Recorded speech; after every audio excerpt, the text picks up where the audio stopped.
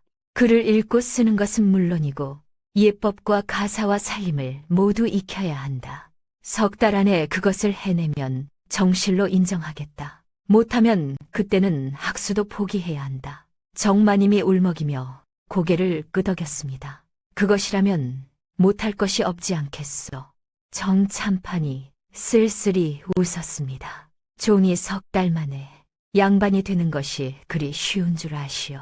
이튿날 아침이었습니다. 학수가 소리를 불렀습니다. 서재에 나란히 앉았습니다. 학수가 소리에게 작은 상자를 건넸습니다. 먼저 이것을 받으시오. 소리가 상자를 열었습니다. 안에는 옥비녀 한 쌍이 들어 있었습니다. 대나무 마디 모양이었습니다. 마디 하나하나가 세밀하게 조각되어 있었습니다. 마당에 느티나무를 닮았지요. 이것은 한 쌍이요. 하나는 내가 갖고 하나는 당신이 가지시오. 우리의 약속이요. 학수가 비녀 하나를 소리의 머리에 꽂아 주었습니다. 그 손이 소리의 귀 옆을 스쳐 지나갔습니다. 2 사람 사이에 상 하나가 놓여 있었습니다. 그 거리가 너무나 가깝고도 멀었습니다. 소리가 작은 목소리로 말했습니다. 도련님, 저는 이 은혜를 어찌 갚아야 할지 모르겠습니다. 학수가 웃었습니다. 은혜가 아니요, 약속이요. 소리의 볼 위로 눈물이 흘렀습니다. 그리고 학수가 말했습니다. 아버지가 3달의 시간을 주셨소. 3달 안에 예법, 글, 살림을 모두 익히면 정실로 인정하시겠다 하셨소. 소리가 고개를 저었습니다. 도련님, 그것은 안 됩니다. 저는 종입니다. 양반댁 예법을 3달 만에 어찌. 학수가 소리의 눈을 바라보았습니다. 나는 당신을 믿소. 소리의 입술이 떨렸습니다. 왜 저를 믿으십니까? 등잔불 아래서 의서를 읽을 때 당신의 눈이 빛나는 것을 보았소. 그 눈빛은 거짓이 아니었소. 소리가 한참을 학수를 바라보았습니다. 그리고 천천히 고개를 끄덕였습니다. 해보겠습니다. 학수의 얼굴에 처음으로 환한 미소가 피어올랐습니다. 그날부터 난초가 소리의 스승이 되었습니다. 난초는 정참판댁에서 30년을 일하며 양반댁 예법을 몸에 익힌 사람이었습니다. 아침에는 글, 낮에는 예법이었습니다. 인사하는 법, 차 올리는 법, 걸음걸이, 눈빛 하나까지 난초의 가르침은 엄격했습니다. 소리는 하루에 10번이고 20번이고 같은 동작을 반복했습니다. 손등이 차에 대어 빨갛게 부풀어 올라도 불평 한마디 하지 않았습니다. 무릎이 아파 서 있기 힘들어도 다시 반복했습니다. 그런데 말입니다. 1번째 시험에서 소리는 실패했습니다. 정참판이 직접 아침상을 차려올리라 했습니다. 소리가 밤새 난초에게 배웠습니다. 밥은 왼쪽, 국은 오른쪽, 김치는 앞줄 가운데, 젓가락은 오른편에 놓되 끝이상 바깥을 향하게 소리가 손으로 허공에 그려보았습니다. 이튿날 아침이었습니다. 소리가 상을 들고 사랑채에 들어갔습니다. 참판이 앉아 있었습니다. 소리가 무릎으로 다가갔습니다. 그런데 그 순간이었습니다. 긴장한 나머지 손이 미끄러졌습니다. 국그릇이 기울었습니다. 된장찌개가 상 위로 쏟아졌습니다. 소리의 얼굴이 하얗게 질렸습니다. 정참판이 아무 말도 하지 않았습니다. 조용히 자리에서 일어나 방을 나갔습니다. 그 침묵이 어떤 꾸지람보다 무거웠습니다. 소리가 무릎을 꿇은 채 한동안 그 자리에 있었습니다. 눈물이 떨어졌지만 소리를 내지 않았습니다. 그리고 천천히 상을 치우기 시작했습니다. 그날 저녁 소리가 정참판을 찾아갔습니다. 사랑채 문 앞에 무릎을 꿇고 앉았습니다. 대감마님, 정참판이 안에서 대답했습니다. 무슨 일이냐? 내일 다시 한번 기회를 주십시오. 정참판이 잠시 말이 없었습니다. 왜 그래야 하느냐? 소리가 고개를 들지 않은 채 말했습니다. 오늘 실수를 했사옵니다. 하지만 같은 실수를 2번 하는 사람은 배우지 않는 사람이옵니다. 저는 오늘 밤 배우겠습니다. 긴 침묵이 흘렀습니다. 정참판이 천천히 입을 열었습니다. 해보아라. 소리가 절을 올리고 물러났습니다. 그날 밤 소리는 빈 상을 놓고 수십 번을 반복했습니다. 손이 떨리지 않을 때까지, 무릎으로 기어 들어가는 동작이 자연스러워질 때까지. 이튿날 아침 소리가 다시 상을 들고 사랑채에 들어갔습니다. 정참판의 눈이 상 위를 훑었습니다. 흠잡을 데가 없었습니다. 정참판이 된장찌개를 한 숟가락 떠 맛보았습니다. 미간이 살짝 움직였습니다. 누가 간을 했느냐? 소녀가 하였사옵니다. 짜지도 싱겁지도 않구나. 그리고 끝까지 드셨습니다. 소리가 물러나온 뒤 난초에게 달려갔습니다. 유모, 대감마님이 다 드셨어요. 난초가 웃었습니다. 잘했다, 소라. 소리의 눈가에 눈물이 맺혔지만 웃고 있었습니다. 보름이 지났습니다. 이번에는 바느질 시험이었습니다. 정마님이 소리에게 저고리 한 벌을 짓게 했습니다. 사흘 안에 지어와라. 소리가 밤을 새워 바느질을 했습니다. 등잔불 아래 바늘을 들고 앉아있는 소리의 모습을 학수가 창 너머로 보았습니다. 학수가 약차를 다려 가져왔습니다. 무리하지 마시오. 소리가 고개를 들었습니다. 눈이 충혈되어 있었습니다. 도련님, 괜찮습니다. 학수가 차를 상위에 내려놓으며 말했습니다. 당귀차요. 피로를 풀어줄 것이오. 2 사람 사이에 상이 놓여 있었습니다. 학수의 손이 상위에 올려졌습니다. 소리의 손과 가까운 곳이었습니다. 소리가 차를 마시며 말했습니다. 도련님이 다려주신 약은 어떤 것이든 듣습니다. 학수가 멋쩍게 웃었습니다. 약이 좋은 것이 아니라 당신이 강한 것이요. 사흘 뒤 소리가 저고리를 완성했습니다. 정마님이 저고리를 받아들고 자세히 들여다보았습니다. 한 땀 한 땀이 고르고 깨끗했습니다. 정마님이 저고리를 펼쳐보다가 안감에 작은 수가 놓여있는 것을 발견했습니다. 느티나무 잎 한 장이 수놓아져 있었습니다. 정마님이 물었습니다. 이 수는 네가 놓은 것이냐? 예, 마님. 이 댁마당에 느티나무를 생각하며 놓았사옵니다. 정마님이 한참 느티수를 바라보았습니다. 입을 열려다 다물었습니다. 그리고 저고리를 접어 품에 안았습니다. 물러가거라. 소리가 나간 뒤 정마님이 혼잣말을 했습니다. 솜씨가 곱기도 하구나. 정마님의 마음 한 구석이 흔들리고 있었습니다. 한 달이 지났습니다. 소리의 변화는 놀라웠습니다. 글은 소학을 떼고 내훈까지 읽었습니다. 예법은 양반댁 며느리 못지 않았습니다. 무엇보다 달라진 것은 눈빛이었습니다. 늘 고개를 숙이던 소리가 이제는 앞을 바라보았습니다. 등이 곧고 걸음걸이가 당당했습니다. 하인들이 수군거렸습니다. 저 아이가 정말 부엌대기 소리마저 사람이 저렇게 변할 수가 있어. 2 달째에 접어들었습니다. 정참판이 소리를 본격적으로 시험하기 시작했습니다. 어느 날 정참판이 소리를 불렀습니다. 차를 올려보아라. 소리가 차를 다려왔습니다. 손놀림이 물 흐르듯 자연스러웠습니다. 정참판이 차를 한 모금 마셨습니다. 소학 첫 장을 외워보아라. 소리가 또박또박 외웠습니다. 한 글자도 틀리지 않았습니다. 정참판의 눈썹이 미세하게 움직였습니다. 며칠 뒤 정참판이 또 소리를 불렀습니다. 이번에는 예상치 못한 시험이었습니다. 사랑채에 내훈 한 권이 놓여 있었습니다. 정참판이 책을 펼쳐 한 구절을 가리켰습니다. 이것을 읽고 뜻을 풀어보아라. 그리고 이 가르침이 지금의 내 처지와 어찌 이어지는지 말해보아라. 소리가 책을 들었습니다. 부덕이란 반드시 재주가 뛰어남이 아니요. 말 재주란 반드시 말을 잘함이 아니요.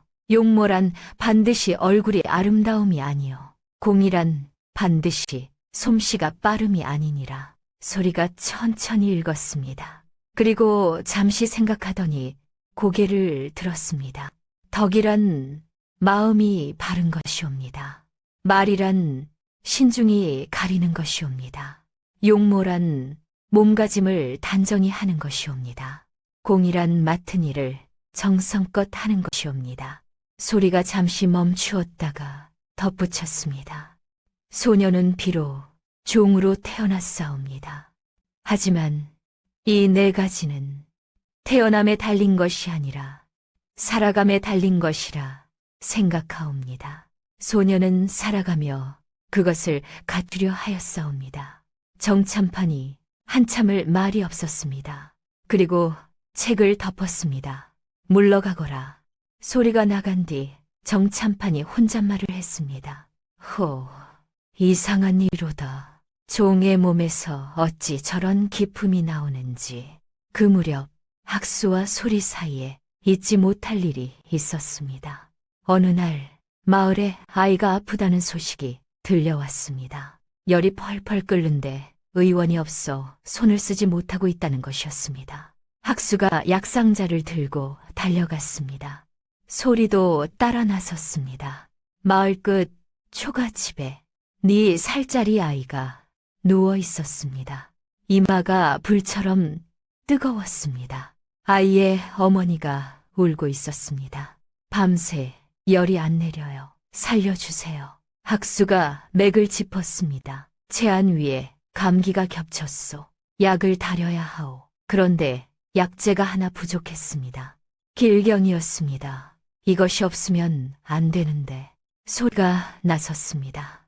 도련님, 뒷산에 길경이 자랍니다. 그리고 박하를 더하면 해열이 빨라진다. 의서에서 읽었습니다. 학수의 눈이 커졌습니다. 동의보감 해열편이요. 그것까지. 소리가 산으로 달려갔습니다. 반 시진도 안 되어 2가지를 모두 캐왔습니다. 학수가 소리의 제안대로 약을 달렸습니다. 한 시즌쯤 지나자 아이의 열이 내리기 시작했습니다. 이튿날 아이는 죽을 먹을 수 있을 만큼 회복되었습니다. 아이 어머니가 학수와 소리 앞에 엎드려 절을 했습니다. 은인이십니다. 학수가 소리를 바라보며 말했습니다. 은인은 저보다 이 사람입니다. 아이 어머니가 소리의 손을 잡고 울었습니다. 고맙습니다, 아가씨. 아가씨. 소리는 태어나서 처음 그 호칭을 들었습니다. 가슴이 뜨거워졌습니다.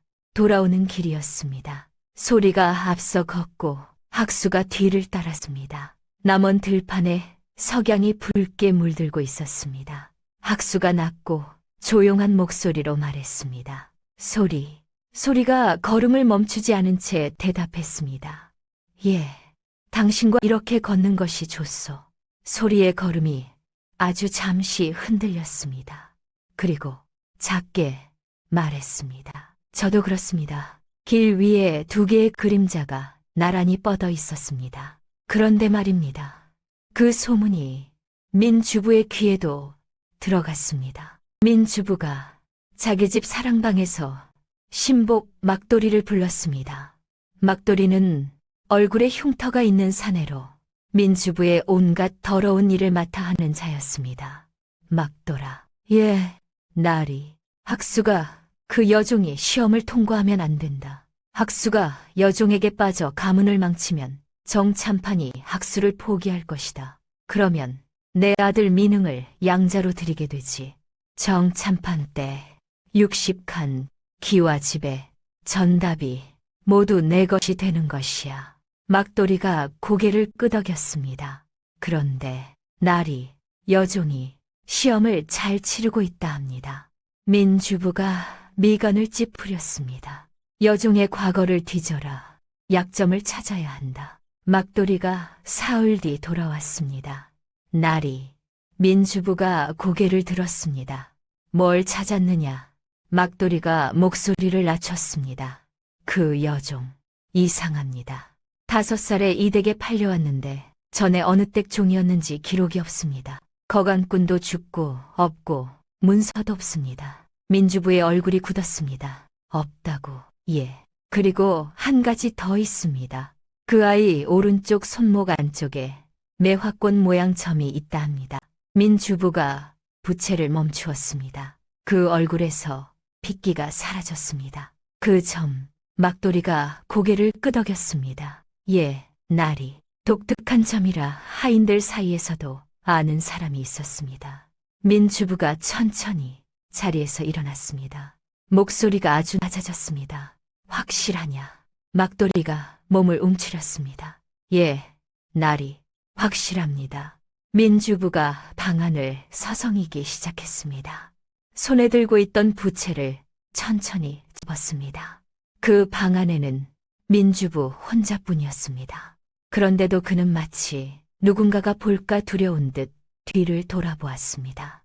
15해 전 자신이 파묻었다고 생각했던 것이 살아있었습니다. 아니, 살아있을 뿐 아니라 자기 처남댁의 며느리가 되려 하고 있었습니다. 민주부가 중얼거렸습니다. 설마 했는데 그 아이가 살아있을 줄은. 석 달의 시한이 다가왔습니다. 정참판이 마지막 시험을 냈습니다. 사랑채에 3명의 손님을 초대했습니다. 모두 인근 고을의 양반 어른들이었습니다. 소리에게 접대를 맡겼습니다. 이 자리에서 차를 올리고 음식을 대접하며 이야기를 나눠보아라. 3분 어른이 네가 양반댁 며느리가인지 판단할 것이다. 소리가 떨리는 마음을 다잡고 사랑채에 들어갔습니다. 3 양반이 소리를 아래 위로 훑어보았습니다. 한 사람이 코웃음을 쳤습니다. 이 아이가 종이란 말이오. 소리가 차분히 절을 올렸습니다. 어른을 뵙습니다. 부족한 것이 많사오나 정성껏 모시겠습니다. 차를 따르는 손놀림이 흐트러짐 없이 단아했습니다. 3 양반이 차를 한 모금 마시고 고개를 끄덕였습니다. 대화가 이어졌습니다. 한 양반이 물었습니다. 내후에 이르기를 어른을 모시는 도리가 무엇이라 했더냐. 소리가 막힘없이 대답했습니다. 어버이를 섬기되 닭이 울기 전에 일어나 세수하고 양치하며 의관을 정제하고 좌우로 모시라 하였사옵니다. 다른 양반이 물었습니다. 맹자에 이르기를 하늘이 장차 큰 임무를 맡기려 할 때 어찌한다 했느냐. 소리가 또박또박 대답했습니다. 먼저 그 마음을 괴롭히고 근고를 수고롭게 하며 몸을 굶주리게 하고 하는 일마다 어긋나게 하여 마음을 흔들고 참을성을 길러 할 수 없던 바를 할 수 있게 한다 하였사옵니다. 3번째 양반이 일부러 어려운 질문을 던졌습니다. 대학에 이르를 나라를 다스리는 근본이 무엇이라 했느냐. 소리가 잠시 생각하더니 대답했습니다. 수신제가 치국 평천하라 하였사옵니다. 먼저 제 몸을 닦고 집안을 가지런히 한 뒤에 나라를 다스리고 천하를 평안히 할 수 있다 하였사옵니다. 3 양반이 서로 얼굴을 마주 보았습니다. 가장 나이 많은 양반이 정참판에게 말했습니다. 정참판, 이 아이가 정령 종이란 말이오. 노 양반이 수염을 쓸어내리며 말했습니다.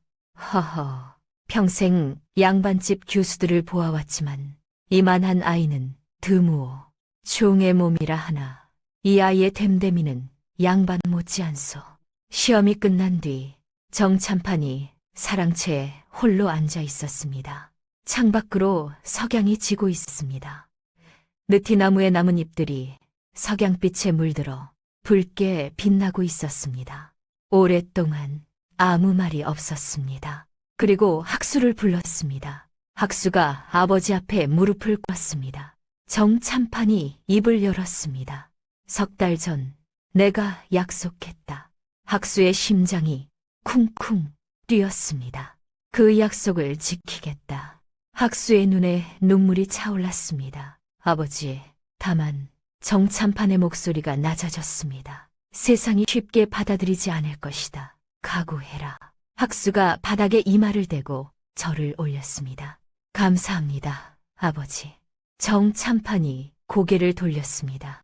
창 밖에서 바람이 불어 느티나무 잎이 사랑채 마루 위로 날아들었습니다. 그날 밤 정참판 댁은 오랜만에 평온했습니다. 학수가 소리를 서재로 불렀습니다. 소리, 아버지가 혼례를 허락하셨소. 소리의 눈에 눈물이 맺혔습니다. 학수가 말했습니다. 그 비녀, 잘 간직하시오. 소리가 머리에 꽂힌 옥비녀를 손으로 살며시 만졌습니다. 대나무 마디 모양의 비녀가 등잔불에 반짝였습니다. 학수가 웃었습니다. 은혜가 아니요, 약속이요. 이미 그렇게 말했지요. 소리가 웃었습니다. 기억하고 있습니다.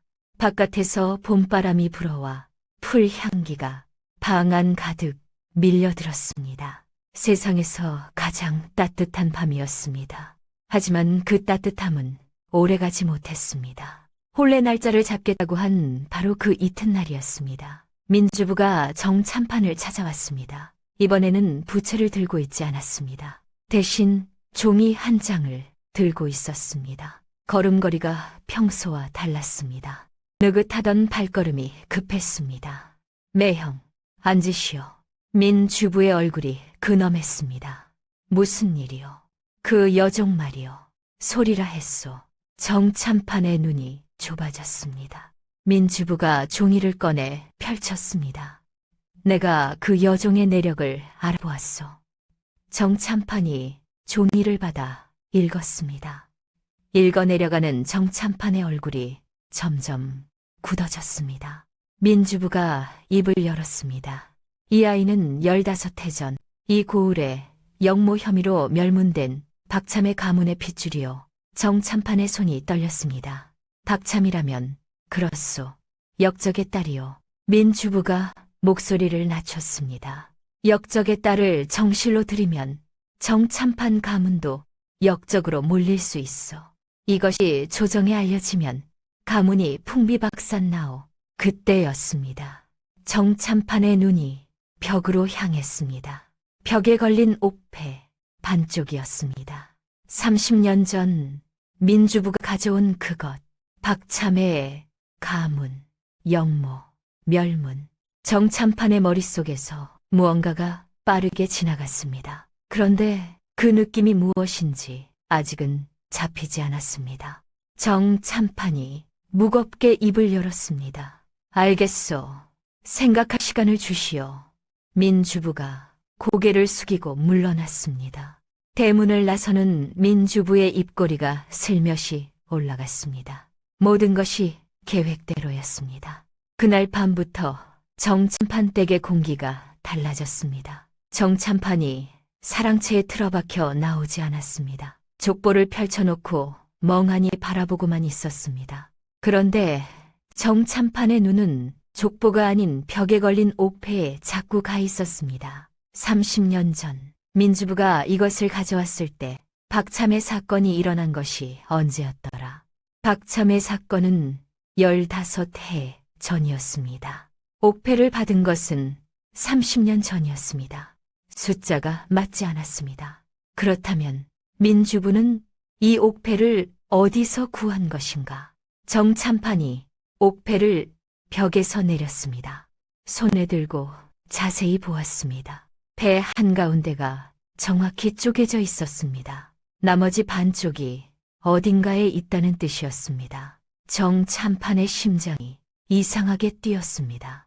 그런데 말입니다. 민주부는 거기서 멈추지 않았습니다. 민주부가 여동생 정마님을 따로 불렀습니다. 자기 집 안채에서 조용히 마주 앉았습니다. 아우야, 정참판 댁이 위태롭다. 정마님이 놀라 물었습니다. 오라버니, 그게 무슨 말씀이세요? 그 여종이 역적의 딸이란다. 정마님의 얼굴이 사색이 되었습니다.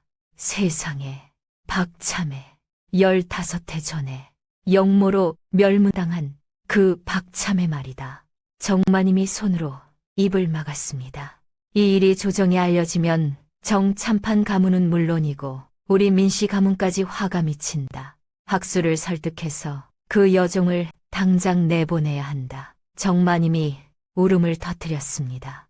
내 아들이 그 여종에게 미쳐서 말을 듣지 않는데 어찌합니까? 민주부가 한숨을 쉬는 척 했습니다. 그래서 내가 방법을 하나 생각했다. 여종을 밤중에 몰래 내보내는 거야. 학수가 알기 전에 멀리 보내버리면 시간이 지나면서 잊게 되어 있다. 정마님이 한참을 울었습니다. 내 아들이 소리를 정말 사랑하는데 사랑이야 시간이 지나면 잊는 거야. 하지만 역적 누명은 시간이 지나도 안 풀린다. 정마님이 눈물을 닦으며 고개를 끄덕였습니다. 민주부가 여동생의 어깨를 두드렸습니다. 내가 밖에 사람을 준비해 놓겠다. 여종이 대문을 나오면 그 사람이 데려갈 것이다. 정마님은 고개를 끄덕였을 뿐 더 묻지 않았습니다. 오라버니를 믿었습니다. 평생 믿어온 오라버니였습니다. 그 무렵 학수는 소리에게 이상한 점을 발견했습니다. 소리의 눈가에 그늘이 지기 시작한 것입니다. 웃는 얼굴이 줄었고 말이 적어졌습니다. 그리고 소리는 우연히 듣지 말았어야 할 것을 들었습니다. 어느 날 저녁이었습니다. 소리가 빨래를 안고 행랑채 옆길을 지나던 때였습니다. 행랑채 담 너머에서 목소리가 들렸습니다. 민주부의 목소리였습니다. 소리는 멈추었습니다. 본능적으로 몸을 담에 붙였습니다. 막돌이 목소리도 들렸습니다. 나리, 그 아이가 아직도 이 댁에 있습니다.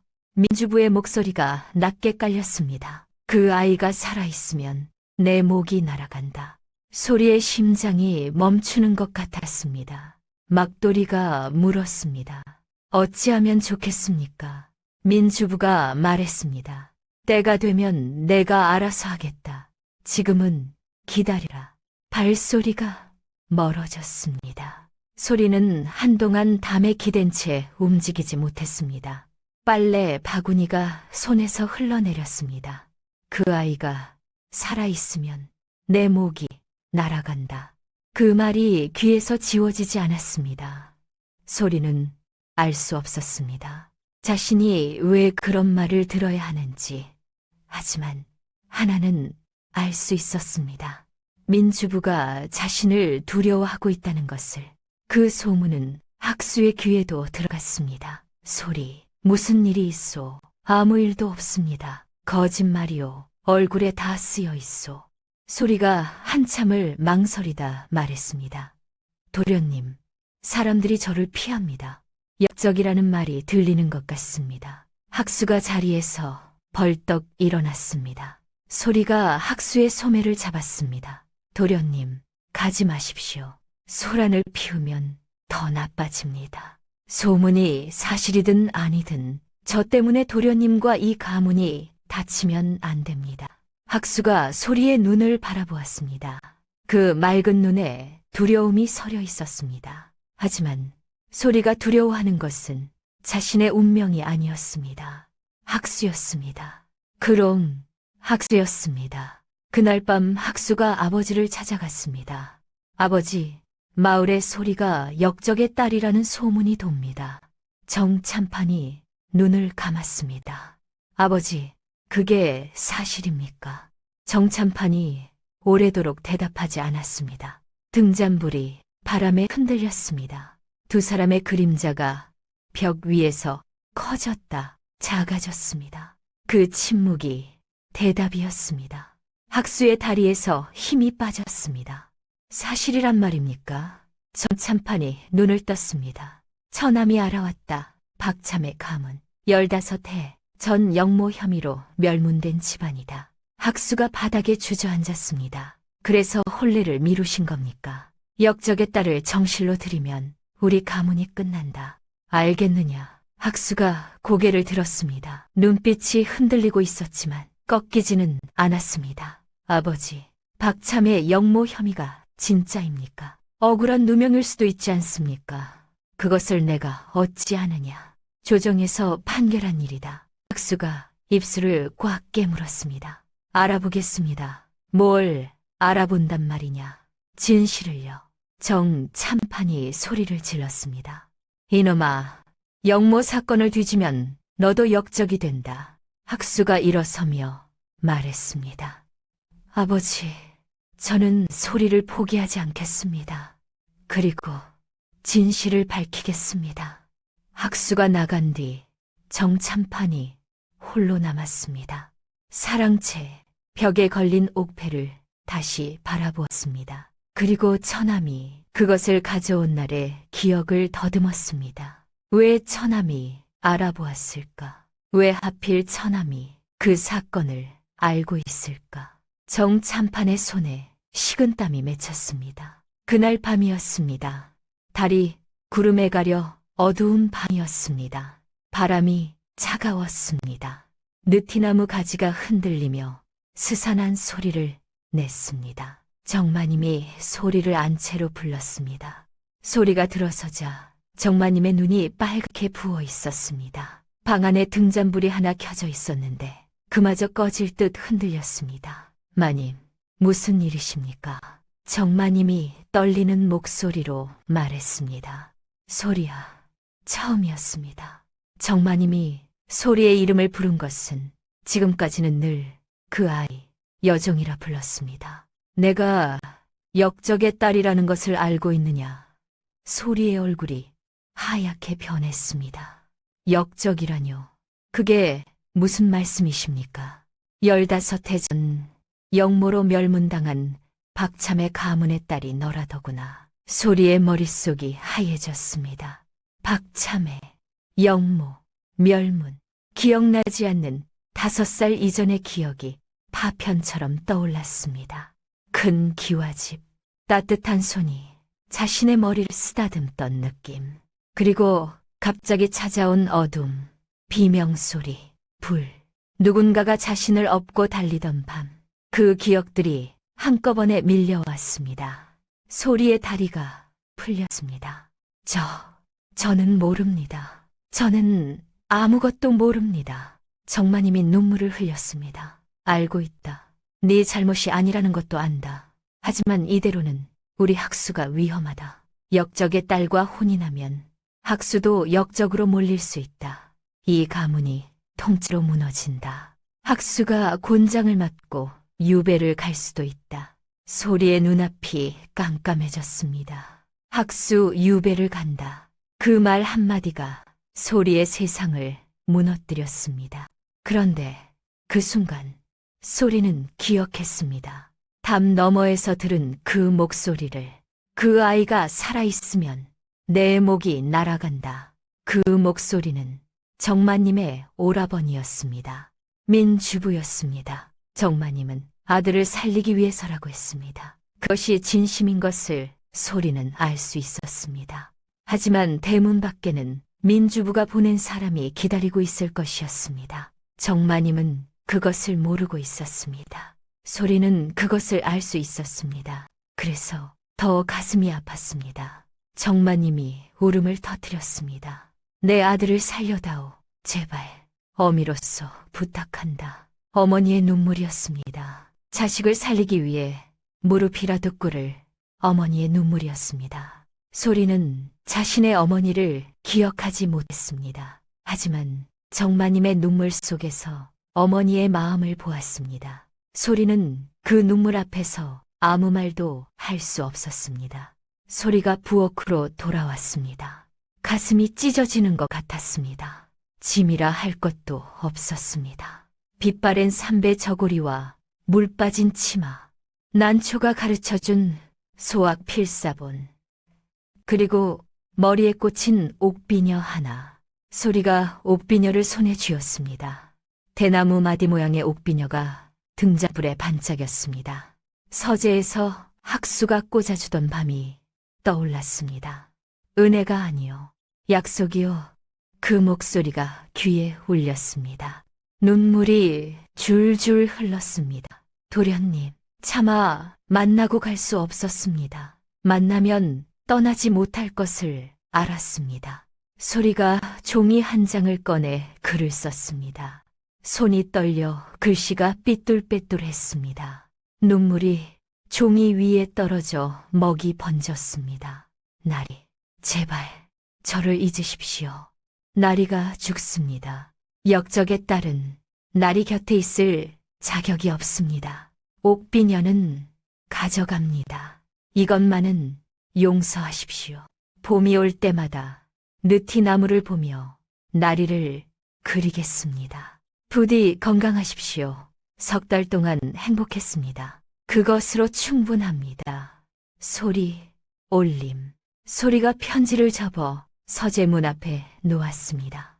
서재문 틈으로 희미한 불빛이 새어나오고 있었습니다. 학수가 아직 깨어있는 것이었습니다. 아마도 박참의 사건을 조사하고 있을 것이었습니다. 소리를 위해 그 사실을 생각하니 가슴이 더 아팠습니다. 소리가 서재문에 이마를 대고 잠시 눈을 감았습니다. 도련님, 안녕히 계십시오. 소리 없이 속삭이고 돌아섰습니다. 느티나무 아래를 지날 때 연초록잎 하나가 소리의 어깨 위로 떨어졌습니다. 소리가 이를 악물고 걸었습니다. 뒤를 돌아보면 안 된다고 생각했습니다. 한 발, 두 발, 세 발. 느티나무가 멀어졌습니다. 서재가 멀어졌습니다. 학수가 멀어졌습니다.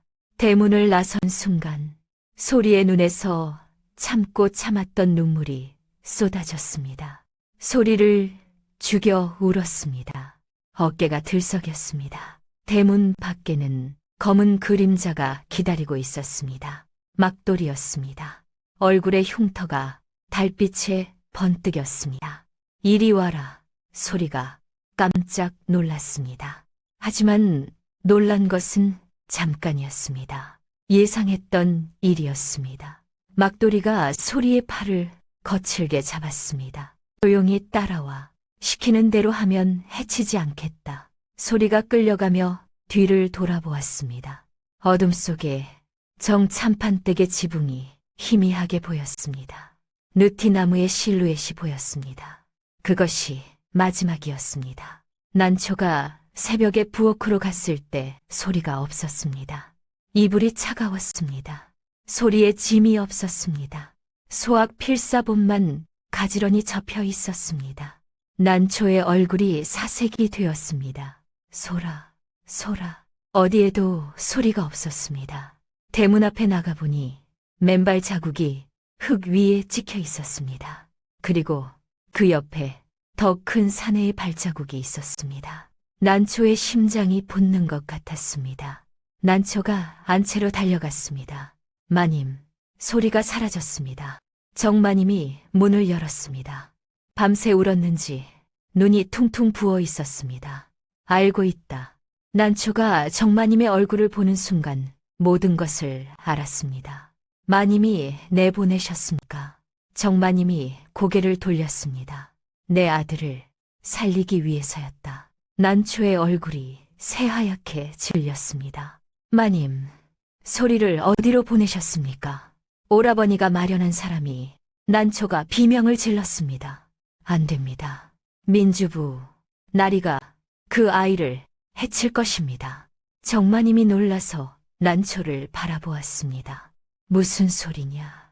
오라버니가 왜 종 하나를 해치겠느냐? 난초가 바닥에 무릎을 꿇었습니다. 이제 말할 수밖에 없었습니다. 30년을 가슴에 묻어두었던 비밀을. 마님, 소리는 그냥 종이 아닙니다. 소리는 박참희의 친딸입니다. 그것은 알고 있다. 역적의 딸이라고. 박참희는 역적이 아닙니다. 난초가 울부짖었습니다. 이마를 바닥에 부딪혔습니다. 15해 전 박참희를 역적으로 밀고 한 자가 바로 민주부 날입니다. 저는 원래 박참의 댁의 유모였습니다. 박참애는 충신이었습니다. 민주부 나리가 박참의 재산을 탐내어 거짓 밀고를 했습니다. 가짜 증인을 매수하고 관아에 뇌물을 먹여 사건을 서둘러 처리하게 했습니다. 하룻밤 사이에 온 가족이 끌려가고 집은 불탔습니다. 저는 그날 밤 5살이었던 아기 씨를 업고 도망쳤습니다. 불타는 집을 등지고 밤새 달렸습니다. 아기 씨가 등에서 울고 있었습니다. 엄마, 엄마 하고 그 아기 씨가 소리입니다. 정마님이 벽을 짚고 서 있었습니다.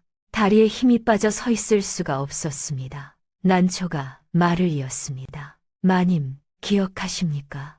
3년 전 민주부 나리가 이 댁에 오셨을 때 마당에서 소리와 마주쳤던 일이 정마님이 고개를 갸웃했습니다. 그때 나리가 아무 말도 안 하셨는데 난초가 고개를 저었습니다.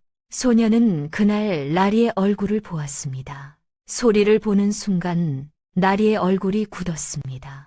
손목의 점 때문이었을 것입니다.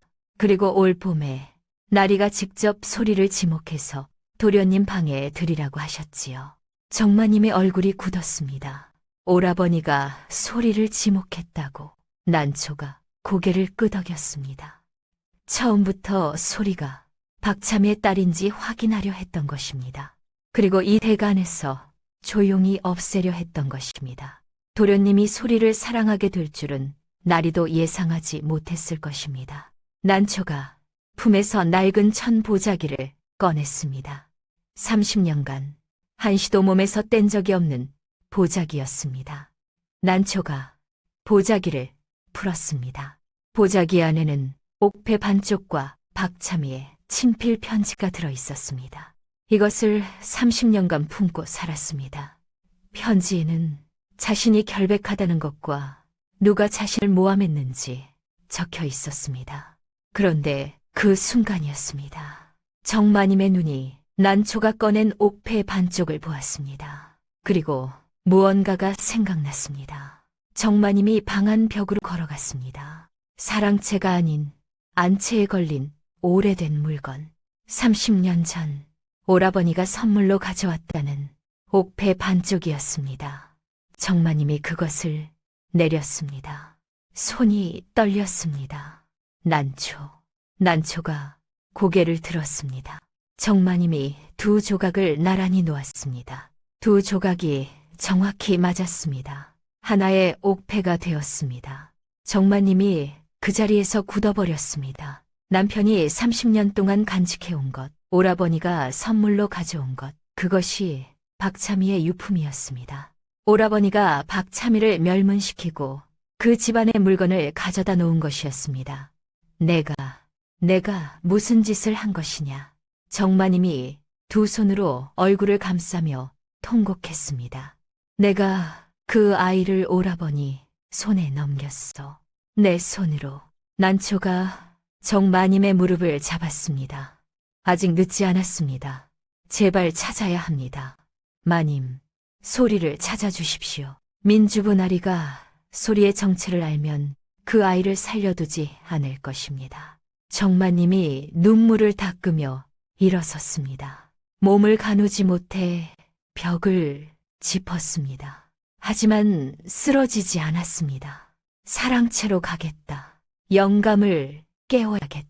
한편 학수는 서재에서 잠이 들었다가 새벽에 깨어났습니다. 문 앞에 놓인 종이를 발견했습니다. 잠결에 눈을 비비며 종이를 펼쳤습니다. 읽어 내려가는 학수의 손이 바들바들 떨렸습니다. 나리, 제발 저를 잊으십시오. 나리가 죽습니다. 먹이 번진 자국 위로 학수의 눈물이 떨어졌습니다. 아니요. 나리가 제발 놓는 남이 학수가 편지를 움켜쥔 채 부엌으로 달려갔습니다. 소리가 없었습니다. 학수가 이불 위에 빈자리만 남아 있었습니다. 아직 체온이 남아 있었습니다. 학수가 이불을 움켜쥐었습니다. 소리의 체온이 손에 전해졌습니다. 학수가 마당으로 뛰쳐나갔습니다. 소리. 새벽 공기 속에 학수의 외침이 메아리쳤습니다. 아무도 대답하지 않았습니다.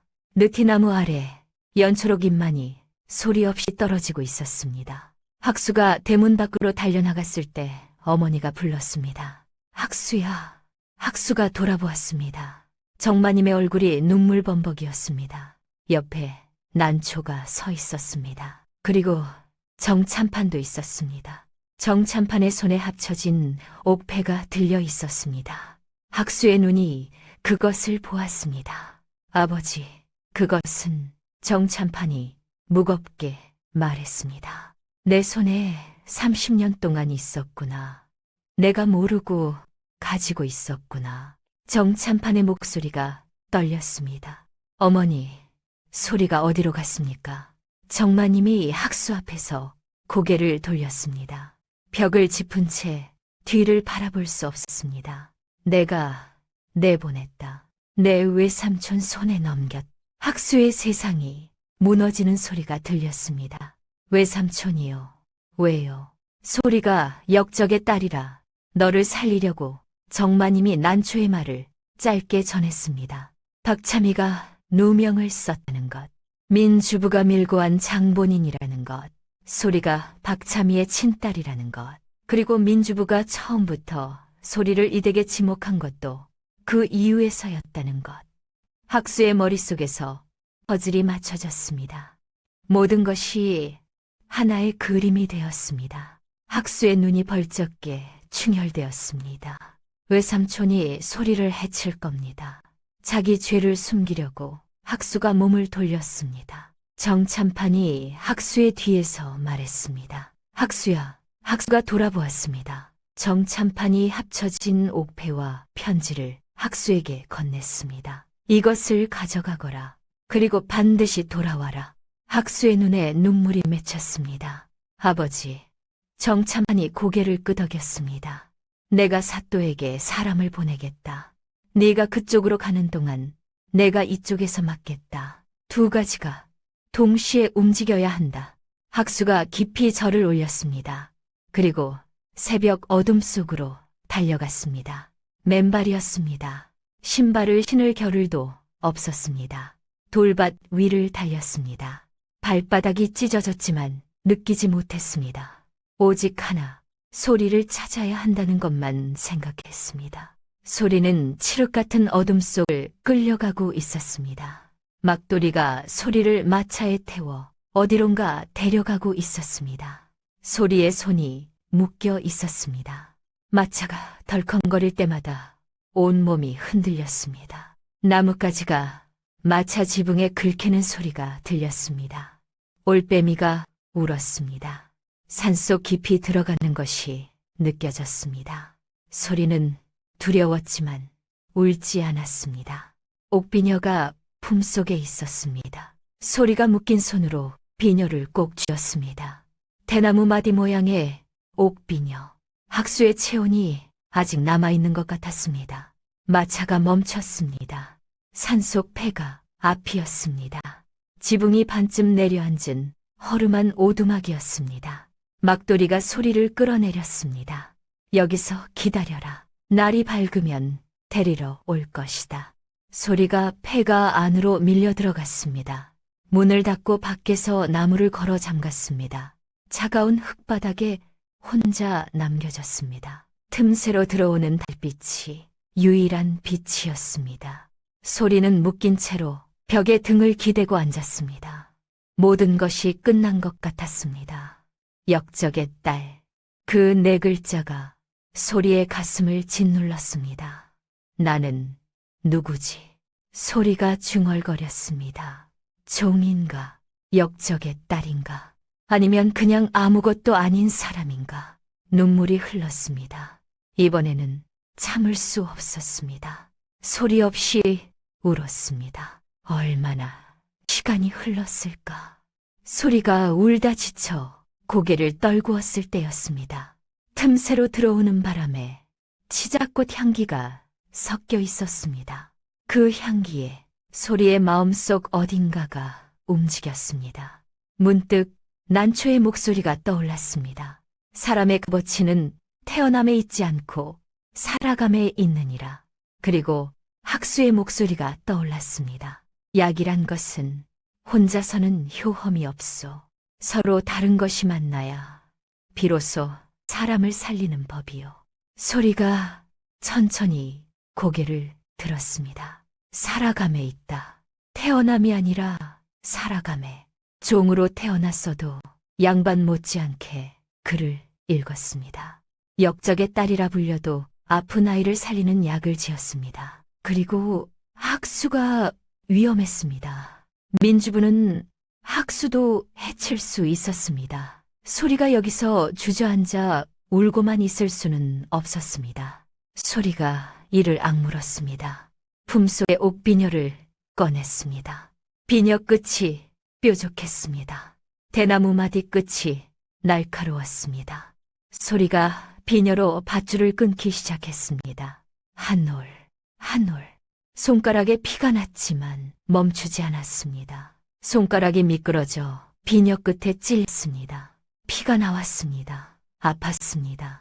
하지만 학수의 얼굴이 떠올랐습니다. 서재에서 웃으며 글씨가 예쁘다고 하던 얼굴.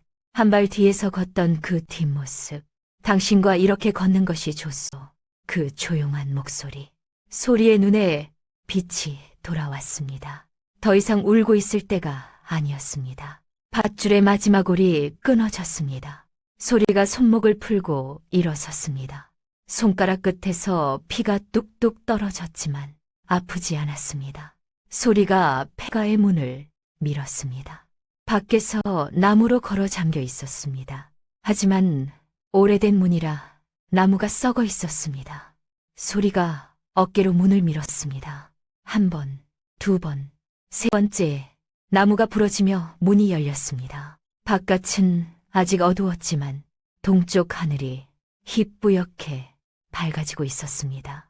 막돌이가 마차 옆에서 졸고 있었습니다. 고개를 떨구고 코를 골고 있었습니다. 소리가 발소리를 죽이며 풀숲으로 빠져나갔습니다. 심장이 터질 것 같았지만 발걸음은 멈추지 않았습니다. 풀잎에 맺힌 이슬이 맨발에 닿았습니다. 차가웠습니다. 산길을 내려가기 시작했습니다. 방향은 하나였습니다. 남원 쪽이었습니다. 별을 보고 방향을 가늠했습니다. 도련님이 의서를 읽어줄 때 별자리 이야기도 해주었습니다. 그때 하신 말씀이 이 밤에 쓸모가 있을 줄은 몰랐습니다. 북두칠성의 국자가 가리키는 곳이 북쪽, 그 반대편이 남쪽, 남원은 남서쪽이었습니다. 소리가 별을 올려다보며 걸었습니다. 맨발이었습니다.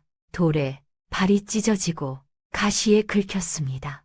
그래도 걸었습니다. 걸으면서 생각했습니다. 약이란 것은 혼자서는 효험이 없소. 서로 다른 것이 만나야 비로소 사람을 살리는 법이요.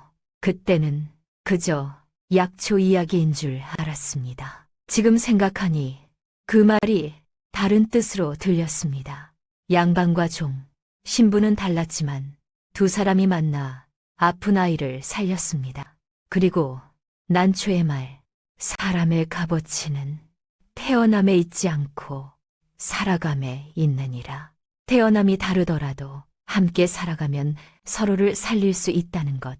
소리가 걸음을 빨리 했습니다. 동이 트고 있었습니다. 새들이 울기 시작했습니다. 소리가 산을 넘고 들을 건넜습니다. 개울을 건너며 발에 상처가 쓰렸습니다. 하지만 멈추지 않았습니다. 해가 떠오를 무렵 저 멀리 남원 읍내가 보였습니다. 관아의 큰 지붕이 먼저 눈에 들어왔습니다. 소리가 마지막 힘을 짜내어 달렸습니다. 그 시각 학수는 민주부의 집 앞에 서 있었습니다. 새벽부터 달려온 학수의 옷이 이슬에 젖어 있었습니다. 맨발에 피가 묻어 있었습니다. 외삼촌, 문 여십시오. 대문을 쿵쿵 두드렸습니다. 한참 만에 문이 열렸습니다. 민주부가 나왔습니다. 잠에서 깬 얼굴이었지만 눈빛은 날카로웠습니다. 학수야, 이 새벽에 무슨 일이냐? 소리를 어디로 보내셨습니까? 민주부의 눈이 가늘어졌습니다. 나는 모르는 일이다. 학수가 품에서 합쳐진 옥패를 꺼냈습니다. 그리고 펼쳐 보였습니다. 민주부의 얼굴에서 핏기가 가셨습니다. 그것이 어디서? 30년 전 외삼촌이 아버지께 선물한 것이오. 그리고 난초 유모가 30년 동안 품에 안고 살던 나머지 반쪽이요. 두 조각이 맞습니다. 그리고 박참이의 친필 편지도 있어. 누가 자신을 모함했는지 적혀 있어. 외삼촌이 그 이름이요. 민주부의 입이 굳게 다물어졌습니다. 학수가 말했습니다. 소리를 돌려보내시면 관아에 가지 않겠습니다. 오랫동안 두 사람의 시선이 부딪혔습니다. 민주부가 천천히 입을 열었습니다. 학수야, 그 여종이 돌아오면 너와 정참판 가문은 끝이다. 역적이 아닙니다. 박참희는 누명을 쓴 것입니다. 학수가 돌아서며 말했습니다. 잠찹니다. 잠찹니다. 외삼촌, 관아에서 뵙겠습니다. 민주부의 얼굴이 일그러졌습니다. 가면이 벗겨지는 순간이었습니다. 탐욕과 두려움이 뒤섞인 얼굴이 드러났습니다. 민주부가 막돌이를 불렀습니다. 하지만 막돌이가 오지 않았습니다. 하인이 달려와 말했습니다. 막돌이가 돌아왔는데 여종이 도망쳤다고 합니다. 뭐라고? 민주부의 얼굴이 사색이 되었습니다. 막돌이가 비실비실 들어왔습니다. 여종이 밧줄을 끊고 도망쳤습니다. 눈을 잠깐 붙인 사이에 민주부가 막돌이의 뺨을 때렸습니다. 이 쓸모없는 놈. 민주부의 온몸이 떨렸습니다. 모든 것이 무너지고 있었습니다. 도망치자. 이 고을을 떠나자. 하지만 이미 늦었습니다. 대문 밖에서 말발굽 소리가 들렸습니다. 관아의 포졸들이 도착한 것이었습니다. 정참판이 사또에게 보낸 사람이 먼저 도착해 있었습니다. 소리가 남원 읍내에 도착했을 때 해가 중천에 떠 있었습니다. 관아 앞에 사람들이 모여 있었습니다. 웅성거리는 소리가 들렸습니다. 정참판 댁에서 고발장이 들어왔대.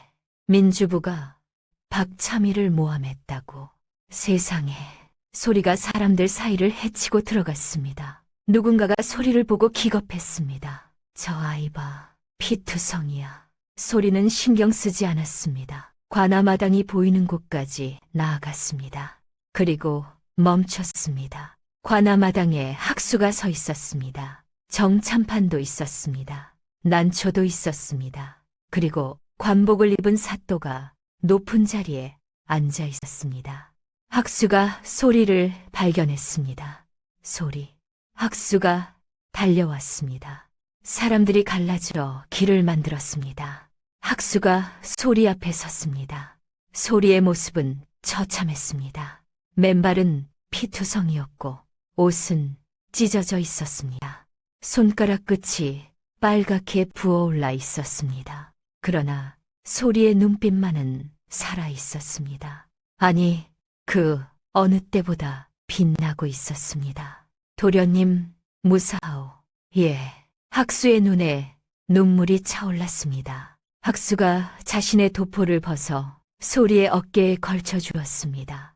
소리의 눈에서도 눈물이 흘렀습니다. 학수가 속삭였습니다.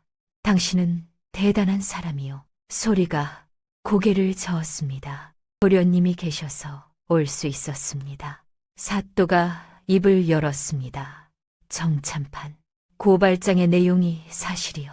정참판이 앞으로 나섰습니다. 등이 곧습니다.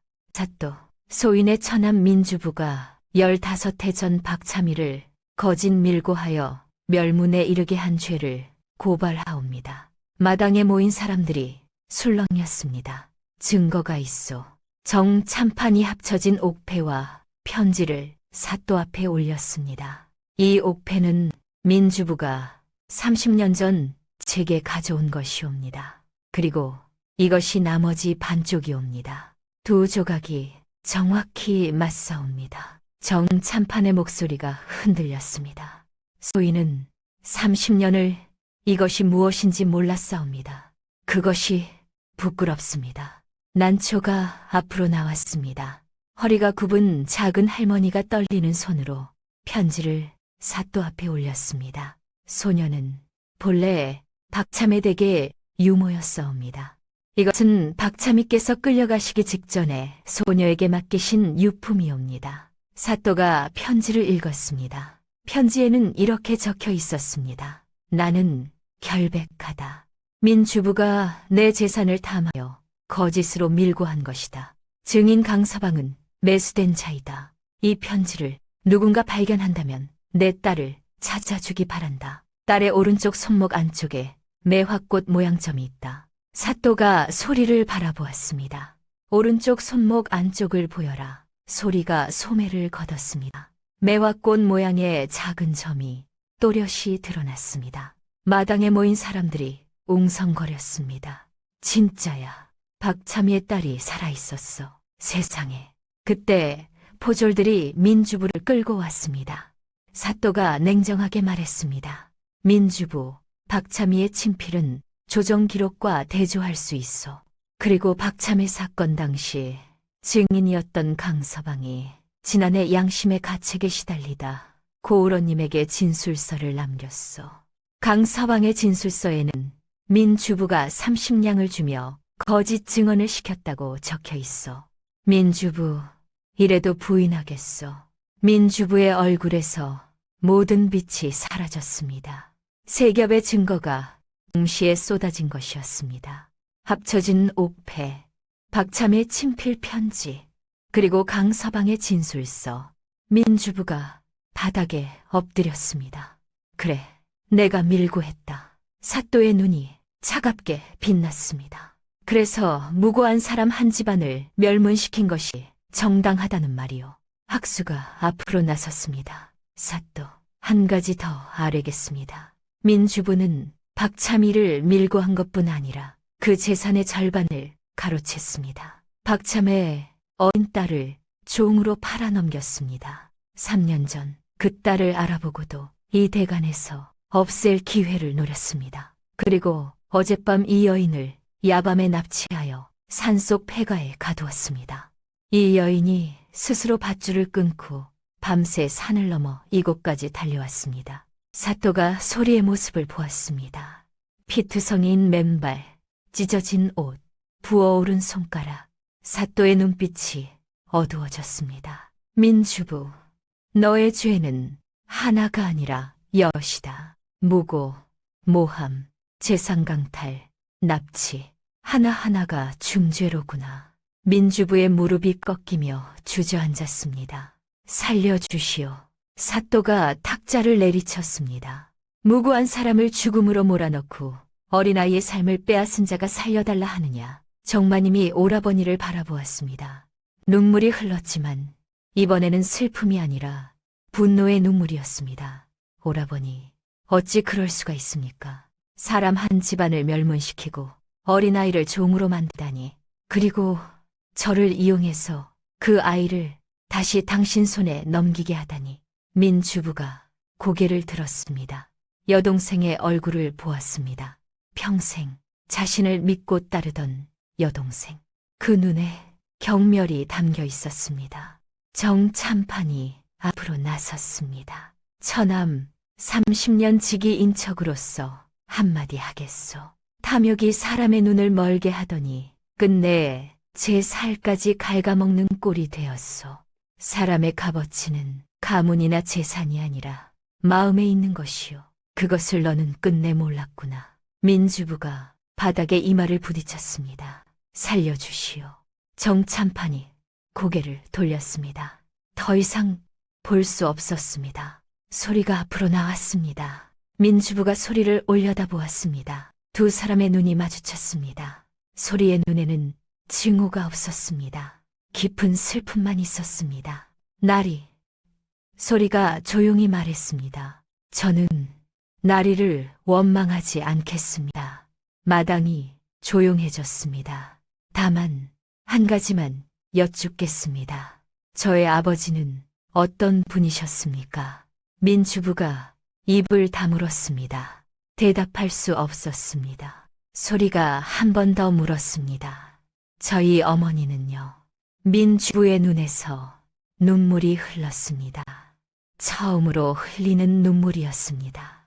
민주부는 고개를 떨구고 끌려갔습니다. 마지막까지 소리의 질문에 대답하지 못했습니다. 사또가 판결을 내렸습니다. 민주부는 무고죄, 모함죄, 재산 강탈죄, 납치죄로 관하에 구금한다. 조정에 보고하여 박참이의 억울함을 풀고 가문의 명예를 회복하겠다. 민주부의 가사는 전부 몰수하여 박참의 가문의 유족에게 돌려보낸다. 마당에 모인 사람들이 환호했습니다. 옳소. 역적은 민주부였구먼. 불쌍한 박참에 이제야 누명을 벗는구나. 저 여종이 아니라 아가씨였어. 맨발로 산을 넘어온 아가씨라니 대단하구먼. 뒷날 소식이 들려왔습니다. 조정에서 박참의 사건이 재조사되었습니다. 왕이 직접 명을 내렸습니다. 15년 전 사건을 다시 조사하라. 재조사 결과 박참희의 무고가 밝혀졌습니다. 박참희는 역적이 아닌 충신으로 복권되었습니다. 복권 교서가 내려왔습니다. 가문의 명예가 회복되었고 빼앗긴 재산이 유족에게 돌아왔습니다. 유족은 소리뿐이었습니다. 하루아침에 여종 소리는 박참희의 정려가 되었습니다. 소리는 복권 교서를 받아들고 한참을 울었습니다. 기억나지 않는 아버지와 어머니를 위한 눈물이었습니다. 난초가 옆에서 함께 울었습니다. 아가씨, 대감마님과 마님이 하늘에서 보고 계실 겁니다. 민주부의 가사는 모두 몰수되었습니다. 가짜 증인을 매수한 죄와 관아의 뇌물을 먹인 죄, 납치죄까지 더해져 형량이 무거워졌습니다. 관장에서 곤장 80대를 맞고 유배형에 처해졌습니다. 먼 섬으로 끌려가는 민주부의 모습을 본 사람이 말했습니다. 누더기를 걸치고 맨발로 끌려가더라. 배가 불룩 나왔던 사람이 뼈만 앙상하게 남아있었어. 부채도 없고 갓도 없이 고개를 푹 숙이고 가더라. 남의 재산을 탐한 자는 결국 제 재산마저 잃게 되는 법이었습니다. 정참판이 학수를 불렀습니다. 느티나무 아래에서 아들과 마주 앉았습니다. 학수야. 예, 아버지. 정참판이 학수를 바라보았습니다. 아들의 얼굴에 그을린 자국이 있었습니다. 맨발로 달리느라 생긴 상처가 아직 아물지 않았습니다. 정참판이 천천히 말했습니다. 내가 틀렸다. 학수의 눈이 커졌습니다. 체면에 눈이 멀어 사람을 보지 못했다. 신분만 보고 마음을 보지 못했다. 그리고 30년 동안 내 손에 그 증거가 있었다. 내가 조금만 더 눈을 떴더라면 정참판의 목소리가 낮게 가라앉았습니다. 내가 부끄럽다. 학수가 아버지 앞에 무릎을 꿇었습니다. 아버지, 혼례를 올려라. 학수의 눈에서 눈물이 쏟아졌습니다. 감사합니다, 아버지. 정참판이 학수의 어깨를 잡았습니다. 처음이었습니다. 아버지가 아들의 어깨를 잡은 것이 좋은 남편이 되어라. 느티나무 위에서 새가 울었습니다. 혼례날이 잡혔습니다. 마당에 느티나무에 다시 연초록잎이 가득했습니다. 여름이 왔습니다. 소리가 연분홍 비단 저고리에 남색 치마를 입고 나왔습니다. 머리를 올려 쪽을 치고 옥비녀를 꽂았습니다. 대나무 마디 모양의 옥비녀가 여름 햇살에 반짝였습니다. 그 비녀로 밧줄을 끊었던 것이 엊그제 같았습니다. 이제 그 비녀는 새 삶의 시작을 알리고 있었습니다. 한어들이 입을 다물지 못했습니다. 세상에, 이것이 사람인가 선녀인가. 우리가 같이 밥 먹던 소리가 맞아. 학수가 혼례복을 입고 마당에 섰습니다. 가슴에는 옥비녀의 짝이 들어있었습니다. 소리가 대문을 들어섰습니다. 학수가 소리를 바라보았습니다. 등잔불 아래 떨리는 손으로 치마를 움켜쥐던 그 여인, 맨발로 부엌에서 물을 길어오던 그 여인, 한 발 뒤를 걷던 그 여인, 비녀로 밧줄을 끊고 산을 넘어온 그 여인, 이제 여름 햇살 아래 비단 옷을 입고 걸어오고 있었습니다. 달라진 것은 옷뿐이었습니다. 그 깊고 맑은 눈동자는 그대로였습니다. 꺾이지 않는 눈빛도 그대로였습니다. 학수의 눈에 눈물이 맺혔습니다. 혼례가 시작되었습니다. 전 할례를 올리고 교배례를 했습니다. 합글레 때 같은 잔으로 술을 나눠 마셨습니다. 소리의 손이 떨렸습니다. 학수가 상위에 손을 내려놓았습니다. 소리의 손과 가까운 곳이었습니다. 두 사람의 손가락이 살며시 닿았습니다. 떨림이 멈췄습니다.